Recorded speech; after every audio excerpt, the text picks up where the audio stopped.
I decided in my mind to stop fashion. Then I got a call that my brand went into Net-a-Porter for a Ramadan collection. What would you say is that key first step for anybody who wants to start out? I would start with the why. Have a very strong why. Don't have a when. Really? 100%. What's it been like, the luxury scene here in the Middle East? I really think we're the new world order. I think this is where it's at. I don't want to be arrogant and say the truth. We have it best, and we are the best. We're incredible. We're making magic happen. Designer Dima Ayad is rewriting the conversation around Arab fashion, inclusivity, and the power of creative resilience. Frustrated by the scarcity of beautifully designed, size-inclusive clothing, she began sketching what she needed for herself. Alongside building her namesake label, Dima founded DIC Communications in 2020, a PR, marketing, and storytelling agency nurtured through Dima's unique vision. She's now balancing dual identities, the dreamer who brings ideas to life through fabric, and the strategist who helps other brands speak their truths. What are the leadership skills that you needed to cultivate to be in a position of leadership? Freedom is a very important part of being a leader. You need to let people breathe.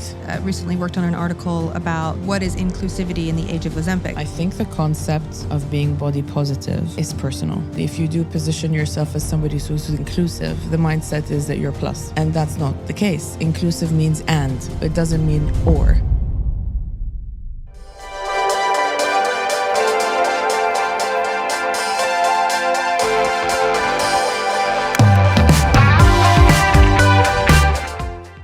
Dima, thank you so much for doing this with me. I really appreciate it. I cannot tell you how much I enjoy our conversations. This isn't the first time.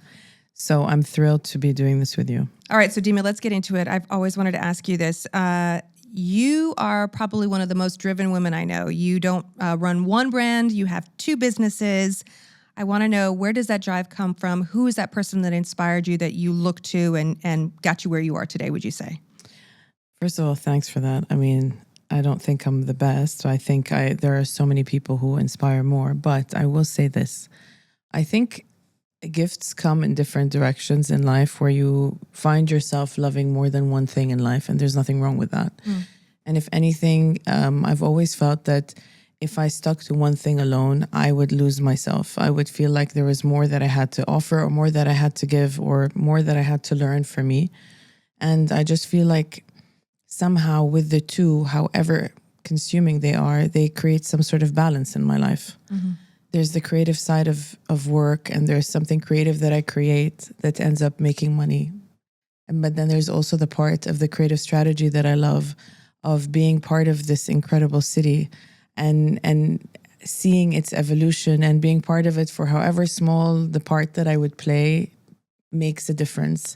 I'm an emotional character, and they feed my emotional self in so many different directions. And so I think it's more a case of if you want it enough, and less a case of I want to stay busy and I want to be crazy, and how do I not have a work-life balance?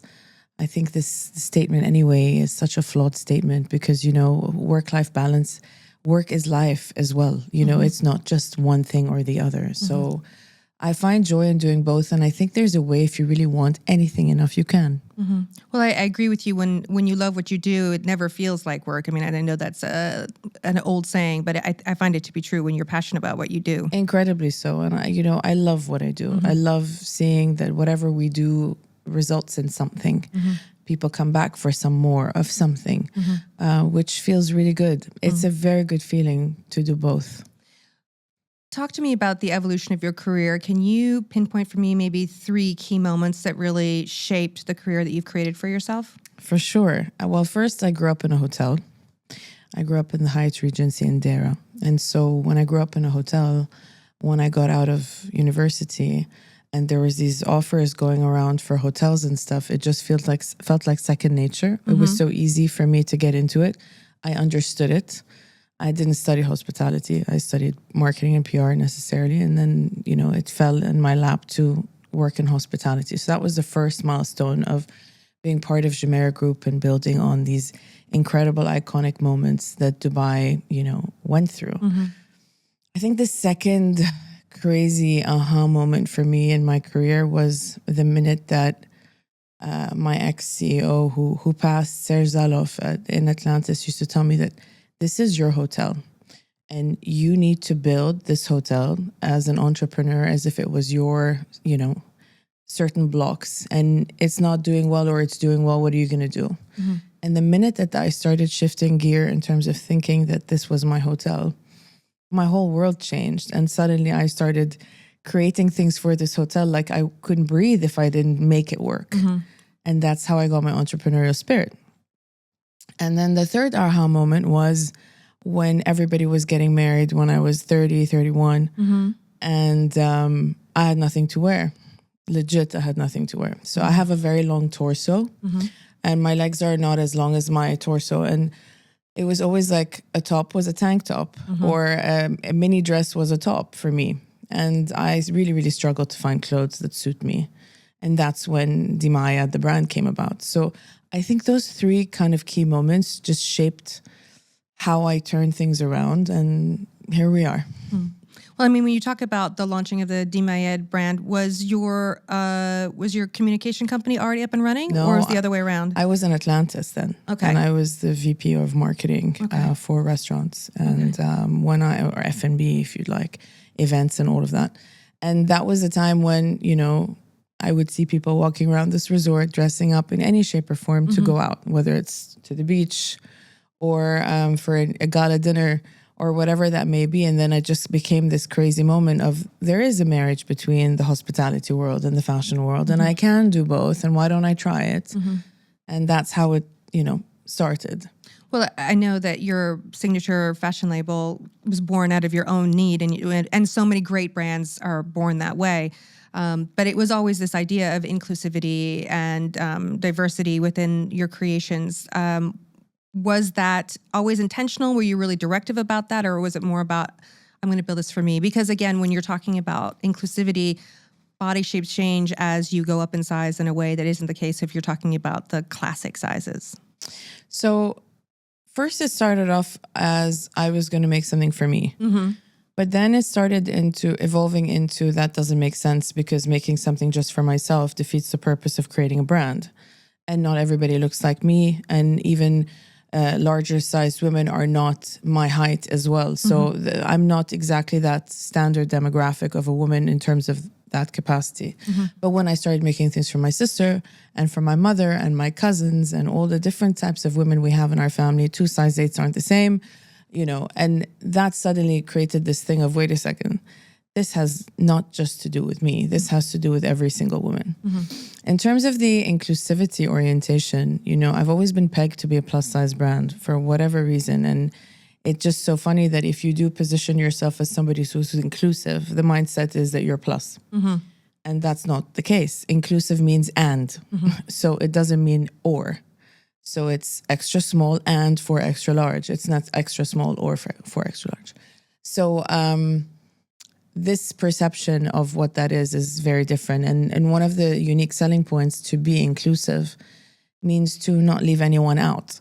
And so I didn't want to leave anybody out. And that's why, I get so much joy when I see an extra small selling out as much as I see a 4XL selling out, which means that we have targeted all the women. And that gives me a lot of joy.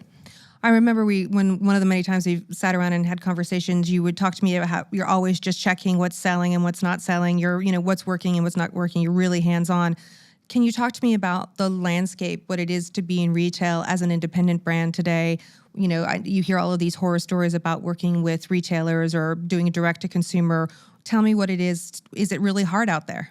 It's very hard out there. And I think that, had I not had the inclusivity umbrella as part of the brand, maybe the brand wouldn't have evolved as much as it has. I think that the mindset of just creating another black dress, that era is over. I mean, you really need to have something very unique to offer for somebody to buy into you as a brand. I think as well that brands are no longer about just the clothing. It's about what purpose you have, why you're doing it, and the person behind the brand. We no longer have a single organization on this planet that you don't know who runs it. It's such a thing to know who's behind what. So whilst I always wanted to be behind the scenes in the story, it's inevitable that you have to be part of that story today more than ever before. So when we talk about the musical chairs of brands, years ago, Dior created Dior. Now it's about the designer who is part of Dior, and it's always about the evolution and the mood of this brand based on the person who's running it. And I think that is part and parcel with fashion, whether you're an emerging brand or a very well-established brand. You have to have that kind of like, you got to have pizzazz and a personality of sorts, of any kind. It doesn't need to be one or the other to have some meat on this business and make it great. Yeah, you have to be, you as Dima has to be a brand, and then you have to have the fashion brand built off on top of that. 100%. So when you have young people who want to have inclusivity and want to have diversity or want to start a brand today, do you sometimes I say it's not, my advice is don't need to do a fashion show. You need to build up that community. What would you say is that key first step for anybody who wants to start out? If you like this conversation, well, then you clearly have got good taste. So go ahead and hit that subscribe button, drop a comment, and share the love. Because honestly, who wouldn't want a front row seat to fashion's best stories? First of all, I would start with the why. Have a very strong why. And don't have a when. Really? 100%. I think in this business, when you, especially in the art side of the business, it'll come eventually. And, I always quote my colleague Anas Bukhash, who always tells me about the value of consistency. Consistency is something that is very underrated. You have to keep at it to however long you need to keep at it for eventually it to come through. That's not to say give up on it. It's not to say be lazy about it. It's just to say that everybody has a certain moment and their time will come. I'm 45. I'm not a spring chicken. And so I'm not looking at a 25-year-old and going, why did she make it faster than I did? That wasn't my time. So the why first. When you have a really good why, your when will come. What for you was that moment of tilt where because I've seen it since I've moved to Dubai, the difference between when I first met you and now, there's been such a growth. You've done amazing collaborations. Everybody from Marina Rinaldi to the MO, the chain of hotels, Mandarin Oriental. So I've seen your brand grow. I've seen you do collaborations. I've seen you do runway shows. But what for you is that moment that really you felt a shift, like this is going to take off? Like this is something that I can really put my all behind in a different way. So I would say, I had a bit of a turbulent couple of years, and they always say that life happens through the cracks. There was a huge kickoff when my mother passed away, and that was November 28th, 2021. Yeah. Right before that, COVID hit. And then, we were still, there was another layer of COVID still in 2021. And I decided in my mind to stop fashion. Got tired. I found it too exhausting. We had a very bad series of a couple of years where I thought, you know what, let me put my head where it needs to be, focus in on my DAC communications platform, which grew very quickly during COVID time. I was one of those lucky ones who something happened amazingly for me during COVID, as opposed to, sitting and doing nothing at home. But then I got a call that my brand went into Net-a-Porter for a Ramadan collection. So when you get a call from Net-a-Porter, you don't stop, you go. Yeah, that's pretty much a big, stamp of approval right there. So I went. And then that changed everything again for me. I took it super seriously. I started creating 4 seasons in a year, 4 collections. And then the brand started getting known more worldwide, not through PR agencies abroad, but through an incredible platform that is Net-a-Porter, which I owe a lot of my growth to at this moment in time, to be frank with you. Talking about, iconic moments in fashion, I think you're one of a very elite, very small group of Middle Eastern designers who have seen their dresses being worn as somebody's receiving an Oscar. I want to hear about what that was like for you to have your dress being worn by an Oscar winner on the night of the Oscars, on the night of probably the biggest night of her life.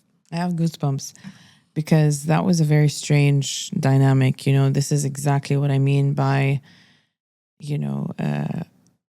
an aha moment, like what? How? I woke up to a barrage of messages from friends in the States, specifically in LA, going, you're on TV, your stuff's on TV.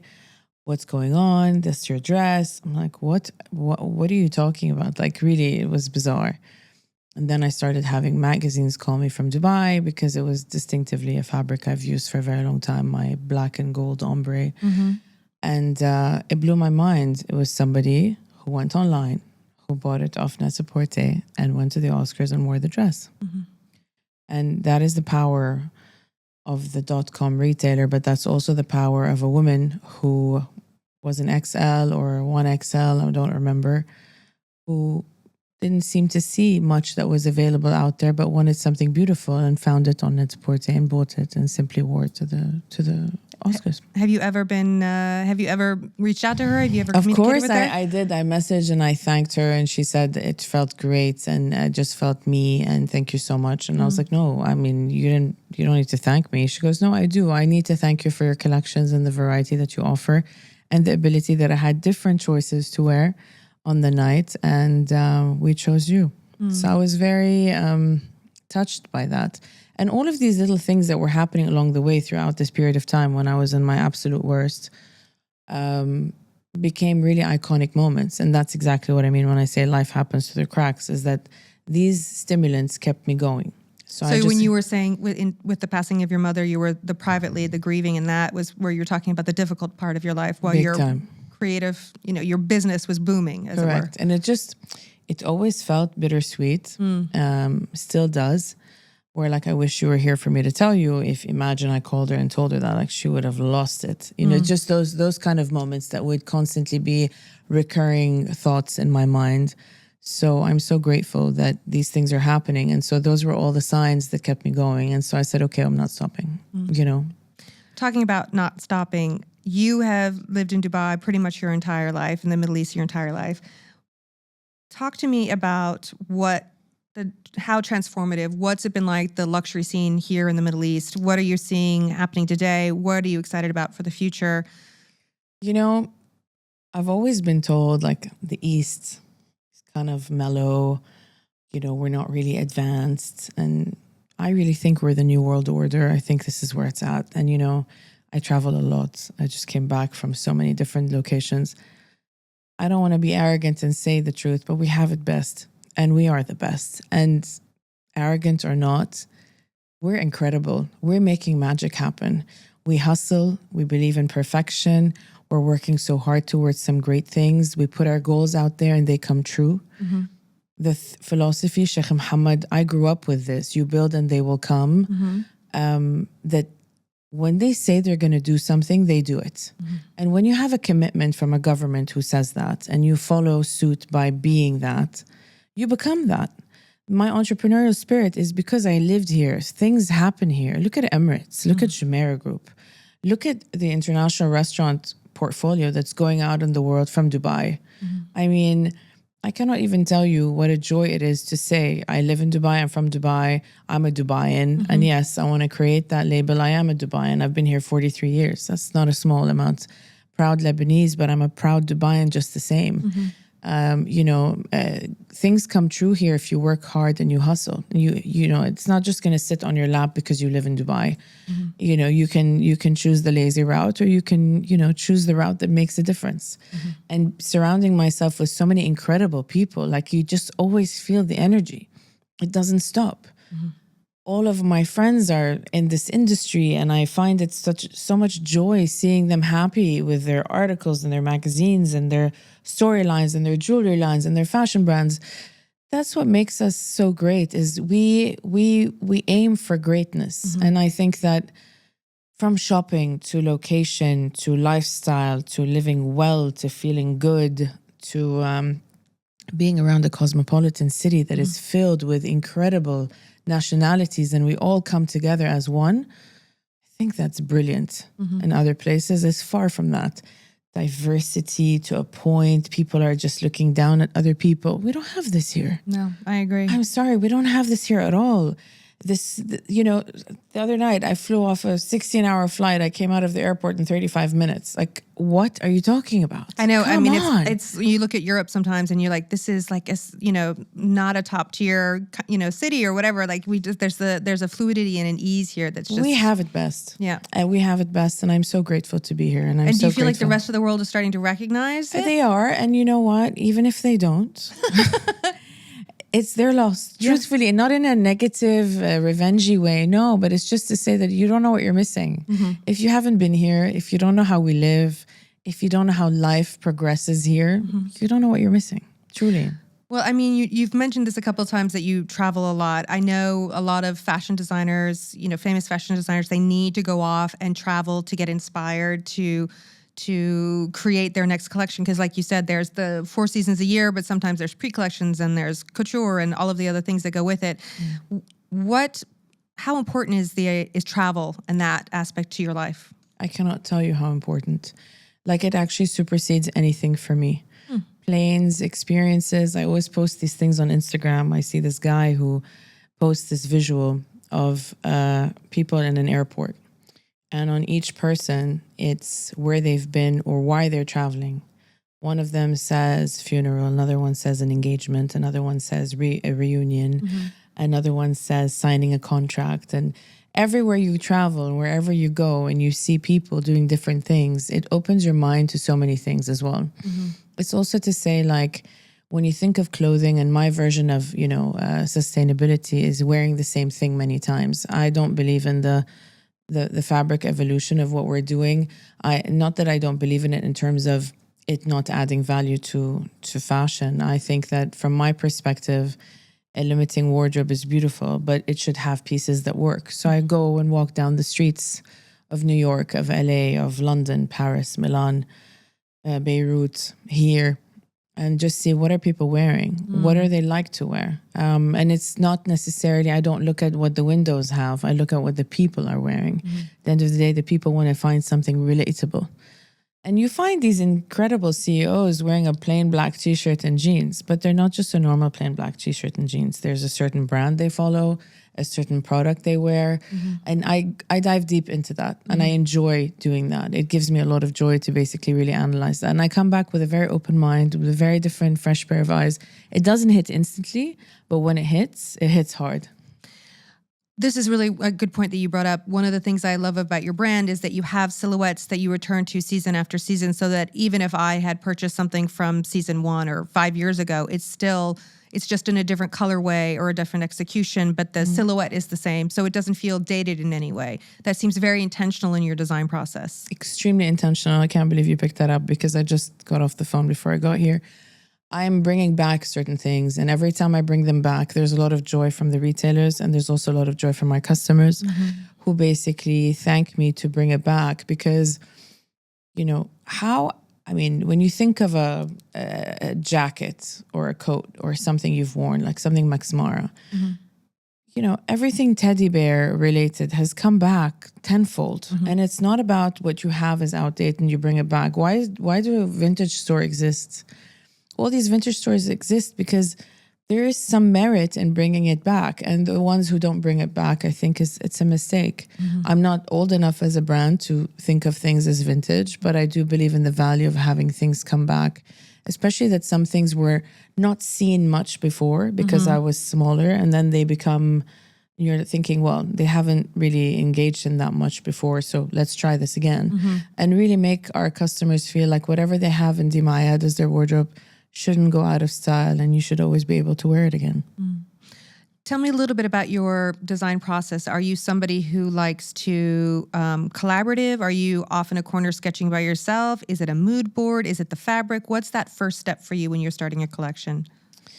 So that's a good question, because it really does vary. I used to take opinions from my closest. I stopped, and they know who they are. I've stopped asking.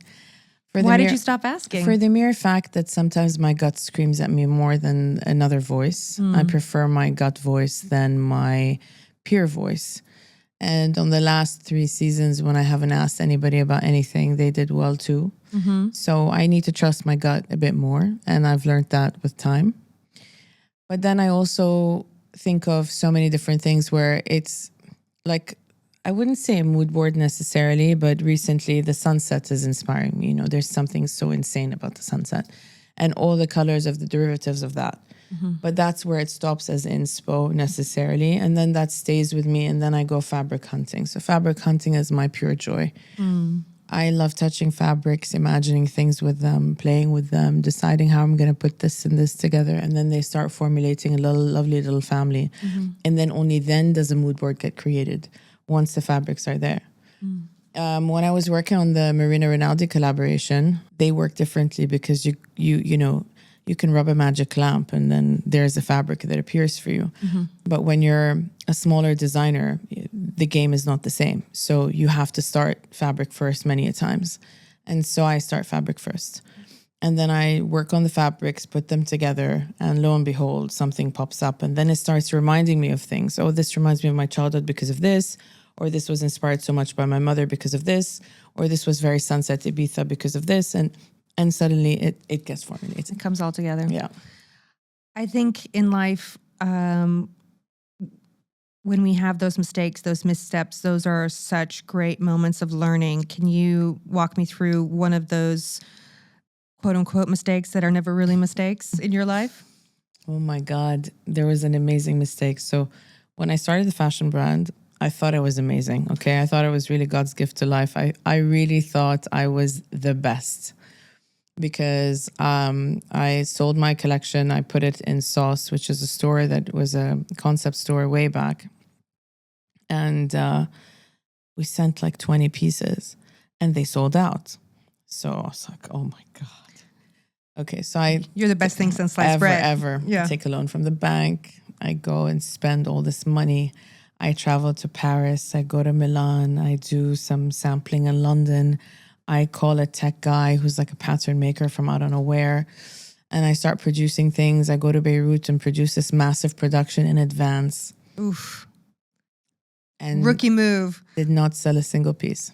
I was left with like, I want to say 300-400 pieces, SKUs. Oof. And I was thinking to myself that I was really, really, really amazing. And then suddenly it hit so hard that I was terrible. And then... How do you pick yourself up from that? Oh my God, the challenge was real. I'm like, okay, we don't know how to do this. Bring it on. But it took me ages to get out of the gutter because I was financially crippled. And I was in a very well-established job. So you're a vice president of Atlantis and you're financially crippled. Like, how does that even marry? Yeah. So I needed to act rich when I was really, really, really poor. And my 30s were not fun at all. I was basically... rallying to cover off those crazy mistakes I made and learnings about fashion shows and what's right and what's wrong. But I think the biggest learning and the joy I had, and maybe I shouldn't say this to somebody who wanted to start a business, ignorance was bliss for me. It really was. Because had I known what I was getting myself into, I wouldn't have started at all. There's a lot of background information I needed to know. I didn't know. There's a lot of steps that I needed to take that I didn't know of either. I learned on the job. I was so fearless and like, I can't believe if old Dima would do that. Like now, never. I check, I ask everyone. I even ask my friend Chat, how things are going. I ask everybody. I never asked anybody. I just went. And I cannot believe that my life path took me this way. Because this has never been a childhood dream to be a fashion designer. There's never been something that I wanted to do when I was 10. I wanted to be a hospital manager or like a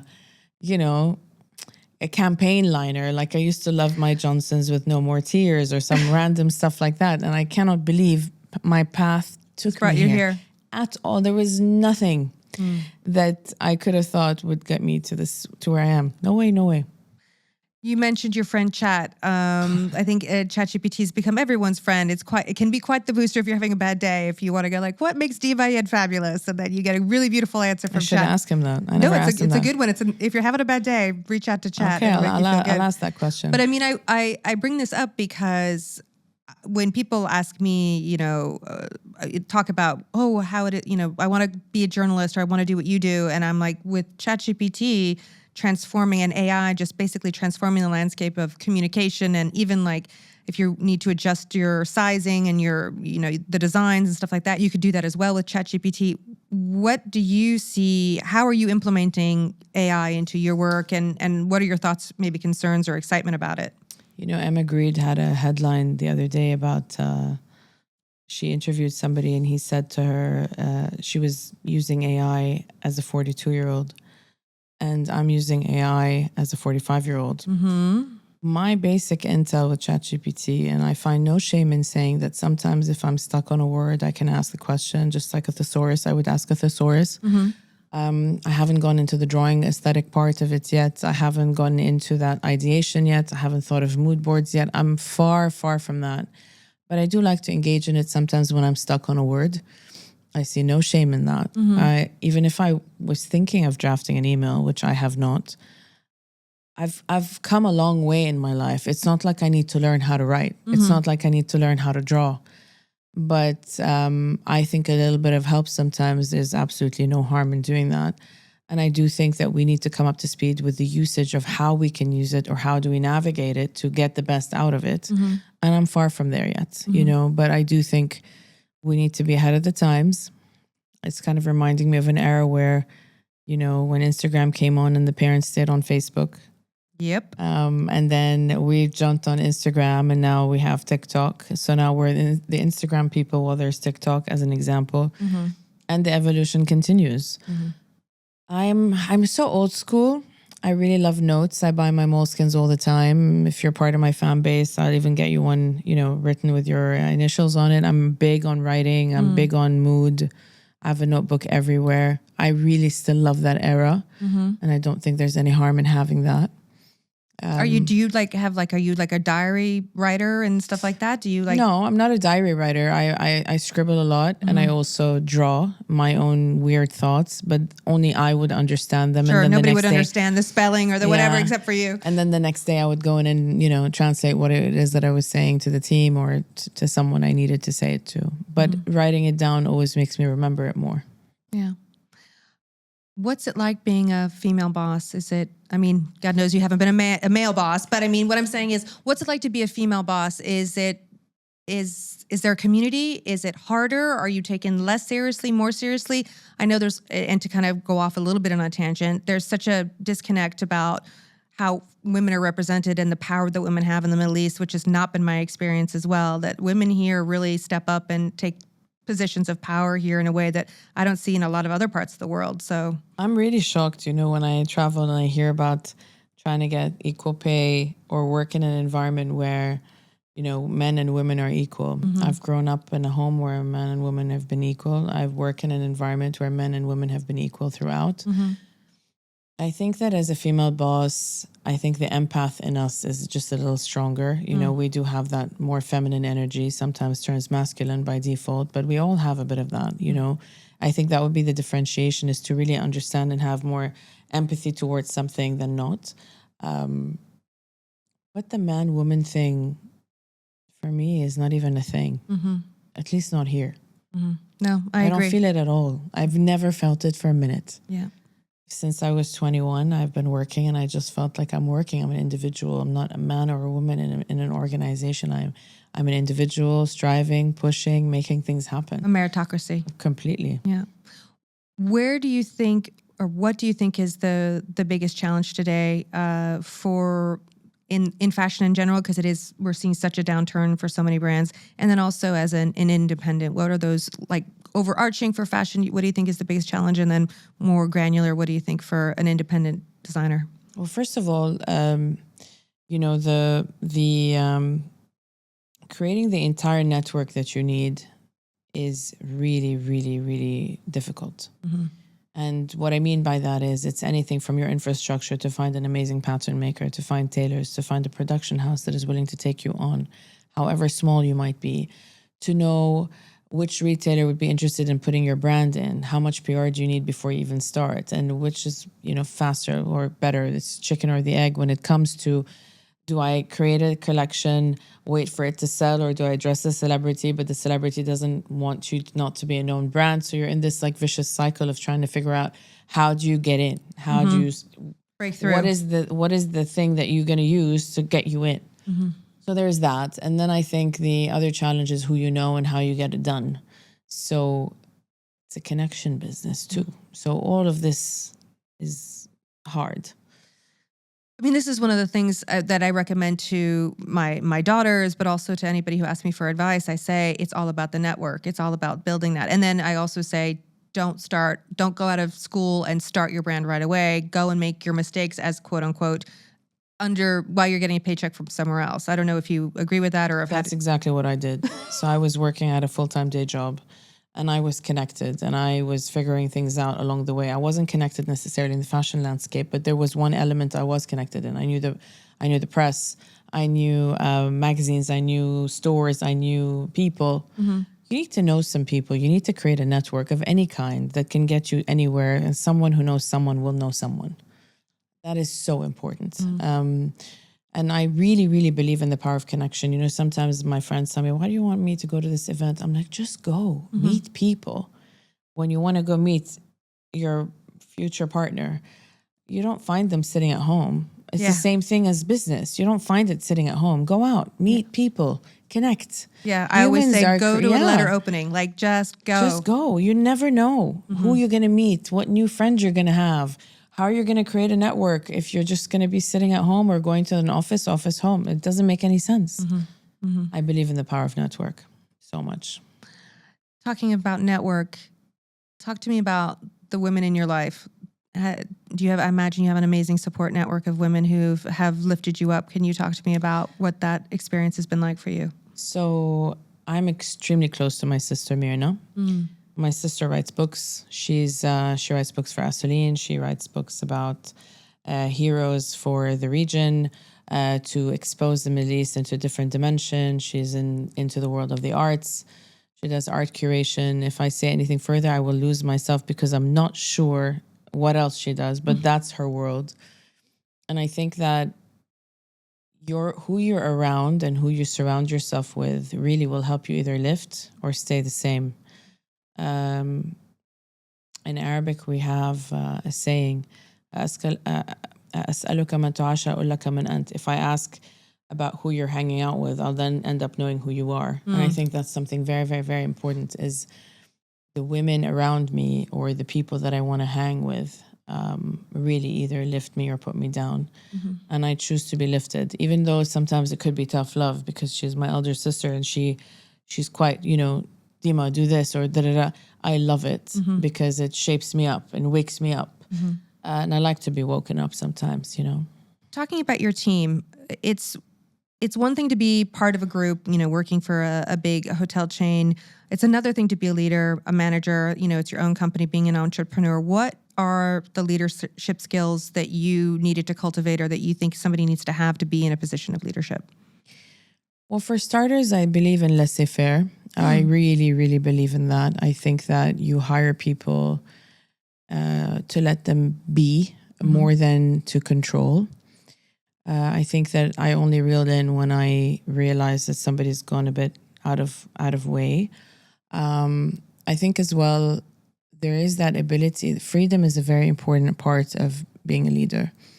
You need to let people breathe. And I think that as an entrepreneur, it's taken me some time to realize the importance of that.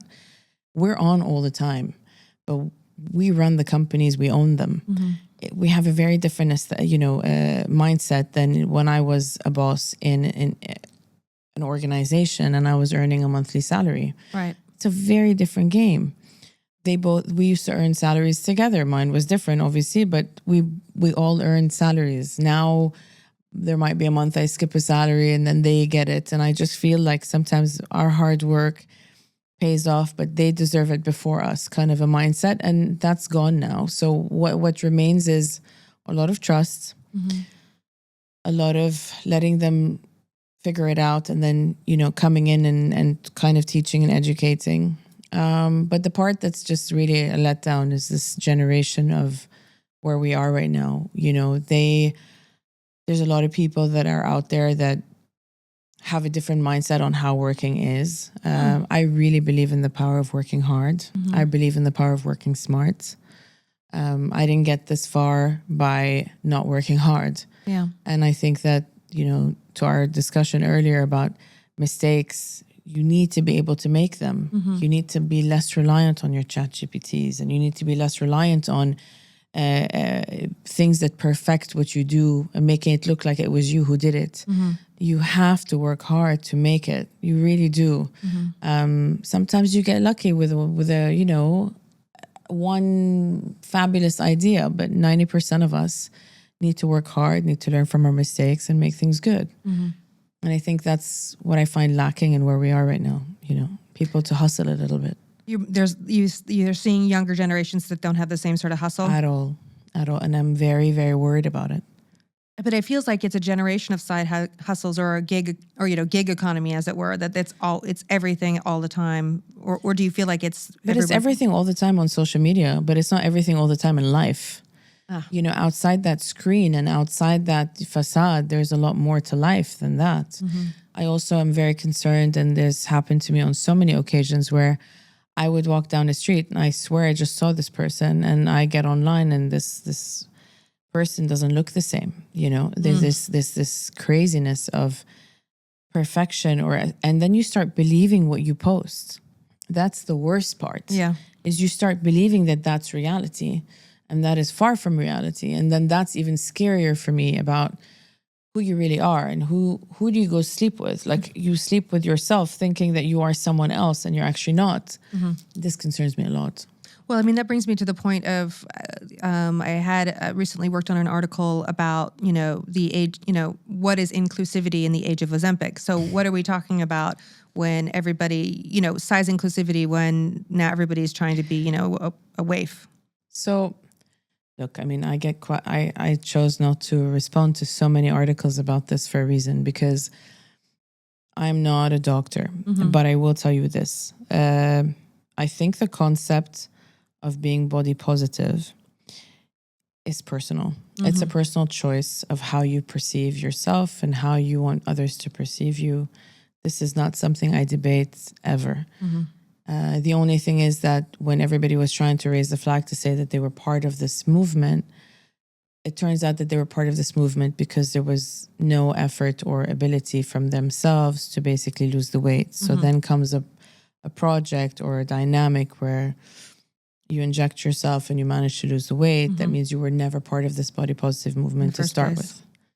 So my thing with it is, I'm not preaching anything other than being inclusive. So if you're smaller, you have a seat at the table. And if you're larger, you also have a seat at the table. Absolutely. At any moment in time, whatever size you are, you have a seat at the table to wear clothes. So that's my rationale about it. I'm not promoting obesity contrary to what popular opinion is. And I'm not preaching for anybody to not lose the weight. You want to do it, that is so great for you. But that doesn't mean that when you were big, you couldn't find clothes. And I think that's really where we are. A lot of the campaigning before was about like getting a woman on Sports Illustrated and making her look sexy. I'm not trying to promote that either. How you feel about yourself is your opinion. And how you feel about yourself out there is your choice. And I really do think that feeling sexy is such an attitude. It's not really a size.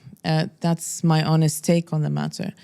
But it's also to say, some people can take Ozempic and some people don't want to take it. And some people don't necessarily want to have the side effects of it. And it's each to their own. And I completely, respect any decision anybody takes. It's just not all things to all people. But we are in the age of skinny, and that is a fact. And we are in the era that everybody wants to look a certain way. And that's okay.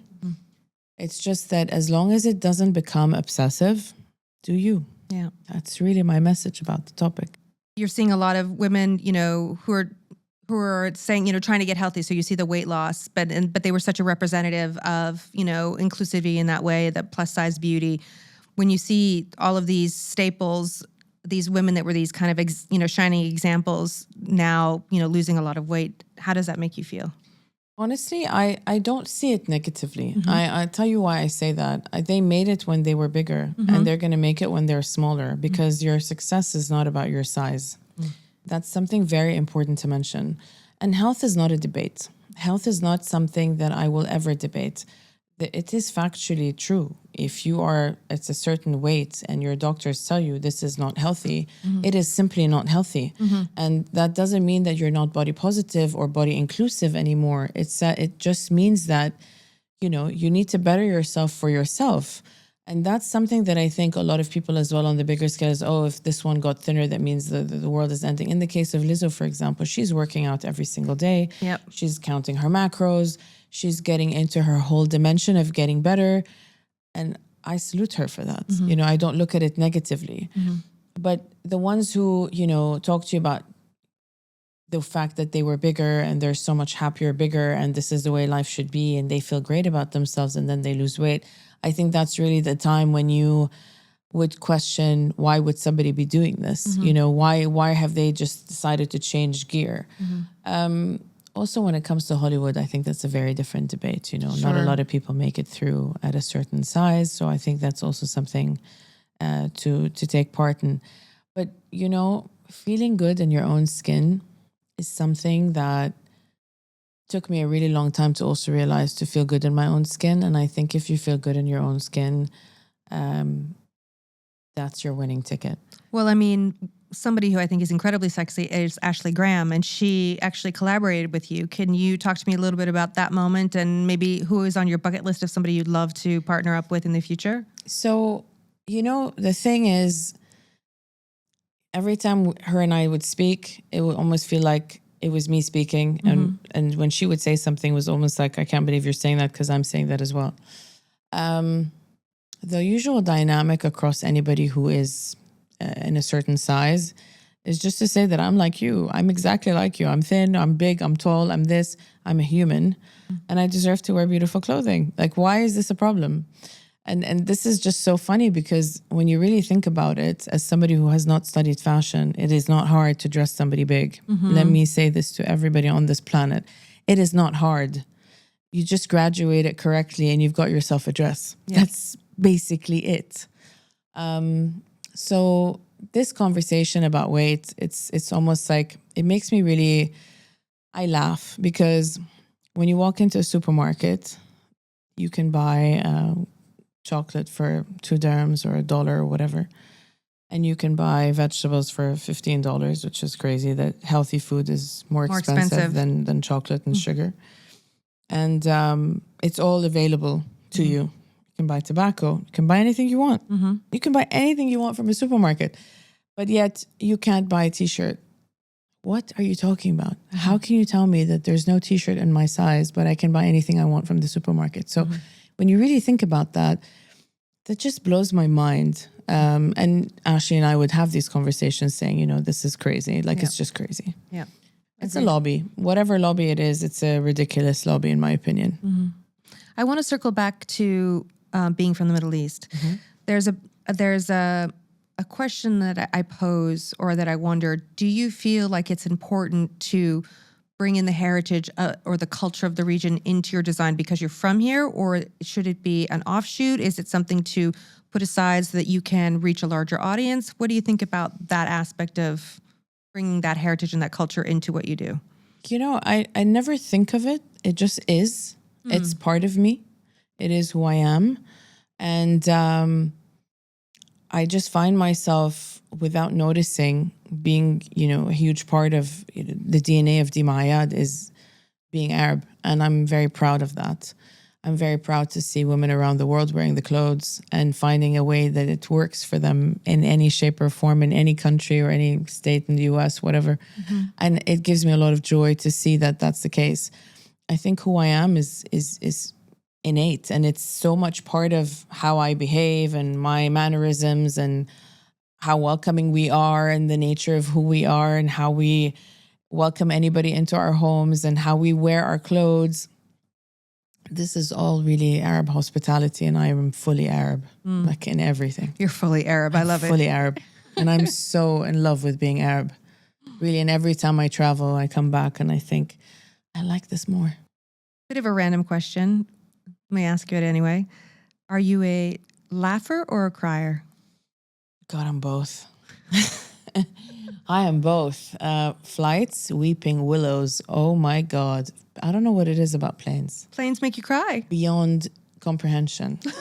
It is insane how much I cry on a plane. And sometimes I really try to find a way to, if I'm lucky enough to get a private seat where nobody can see me, so I can really just like let it out completely. Is it just because you're isolated and separated and you just can let all of those emotions out? I think it's the air. I think it's the something, altitude does something to my senses. Okay. And then I'm a laugher. Oh my God. I become a ridiculous comedian when I'm super stressed.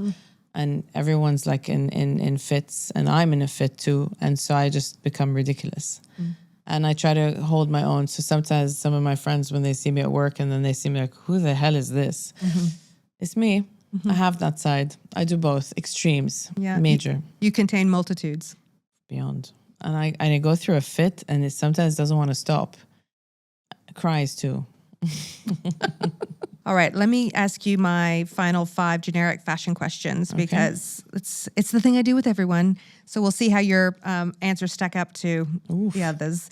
The first question I want to ask you, what is your most cherished possession, piece of clothing or object that you love above all others? It's my mother's watch. I wear it every day. I can't take it off. Why? Because it's your mom's? Yes, and it's been with us for 40, 50 years, so I wear it every day. So your mom is with you every day? Every day.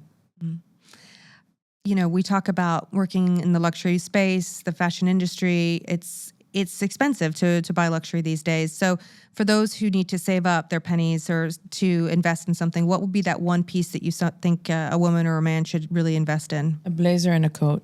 A blazer and a coat. 100%. Why? You will always wear your coat almost every day, and a blazer, a very well cut blazer, goes a long way in the wardrobe and can be worn up or down, worn with jeans, worn with pants, dressed up, put your hair up, wear red lipstick. Suddenly it becomes like this iconic fashion statement. So when in doubt, always wear a blazer, in my opinion. Yeah, I love a blazer over a dress. There's something about it. What trend will you never follow? Oh, wow. Crop tops. I agree with you.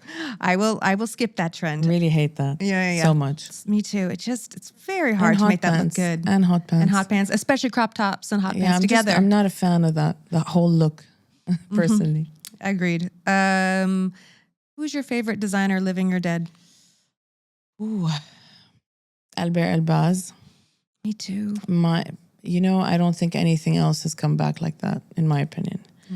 And every time you spoke to him about clothing, he would always tell you a story rather than talk about the dress. And that storytelling is what I miss so much in fashion. So much.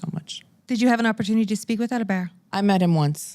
Yes. And I think, what makes him so different is he really wasn't about size, but he also wasn't about this, fast fashion. Anything you wore from Lanvin in that era, you can wear now and it's still stunning. And a 42 was a real 42 and a 38 was a real 38. And I just always felt like I had a seat at the table with his brand, and I loved it so much, and I really missed that era so much. I used to actually, when I was starting off, I would buy a dress, I would undo it and learn how he did it, and I would sew it back. Really? What details or what did you pick up from that? The gathering. So I gather perfectly because of him. I owe him my gathering. And also the fabric selection of the weight of the fabric. The weight of the fabric is such a key difference between any dress and how you can gather it. It's the weight. It's also the versatility of the arms and how flowy they would be. Somehow you see an arm, but you don't, but you do, but you don't. I love that. And the color choice. There's like 50 shades of beige, and he knows how to pick the right beige. Yeah. I mean, I cannot even. I can't. If we talk about him anymore, I'll start. And gros grain. Oh, the gros grain. Yeah. I mean, I'm so big on gros grain. Big time. Yep. Exactly. The exposed zipper and the gros grain, and then making everybody feel beautiful in his dresses. And also, there was I really want to do this one day. And I always talk about it, is that you always look at he used to do these amazing dinners, but then the aftermath of a dinner and then a girl sitting. And so you see the aftermath of this beautiful dinner, candle wax, corks, tables, with like a little bit of like cork, stains on the table, unfinished dessert, heels on the floor, a bit of a zipper down, and you're sitting there and, you're just staring at what an incredible night you just had. I mean, I found everything he did so beautiful. I agree 100%. Okay, last question. What do you love most about fashion? Creating memories for people, for women. I always, I get women who come to me and say, I met my husband wearing your dress. Or it's not about the dress. It's that moment and how you feel wearing it, that feeling of wearing something and feeling great in it. is what makes me feel so good about making fashion and more and more and more fashion. Dima, thank you so much Oh for my doing God, this. thank you. Thank you Such for a having me. pleasure.